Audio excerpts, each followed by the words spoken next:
தாவீது ராஜா சொல்றாரு, சோலமன் சொல்றாரு நினைக்கிறேன், அவர் சொல்றாரு, எத்தனையோ ராஜ்யங்கள் பார்த்திருக்கேன், ஆனா ஒரு ராஜ்யத்துல கூட நீதிமானுடைய பிள்ளைகள் அப்பத்துக்கும் ரசத்துக்கும் பிச்சை எடுத்து பார்த்து கிடையாது அப்படிங்காரு.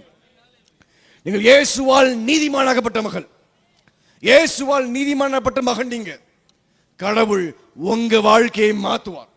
அல்லேலூயா, அல்லேலூயா, அல்லேலூயா. நீங்க உண்மையிலே கடவுளை நான் சொன்ன விஷயம் உணர்வு பூர்வம் புரிஞ்சதுன்னா உங்க ஆத்துமாலந்து நீங்க ஆண்டவரை பார்த்து தேவனுடைய நாமத்துக்கு மகிமை என்பதை நீங்க எபிரேய மொழியில அல்லேலூயா சொல்லுவாங்க. உண்மையிலே நீங்க இதை நினைச்சீங்கன்னா எல்லாரும் சேர்ந்து சொல்லுங்க அல்லேலூயா. எனக்காக சொல்ல வேணாம், உங்களுக்குள்ள பரிசுத்த ஆவியானவருக்காக சொல்லுங்க அல்லேலூயா, அல்லேலூயா. தேவன் உங்க வாழ்க்கையை மாற்றுவார். உங்க எல்லாரையும் நேசிக்கிறேன். வந்த ஒரு கொஞ்ச நேரம் தான்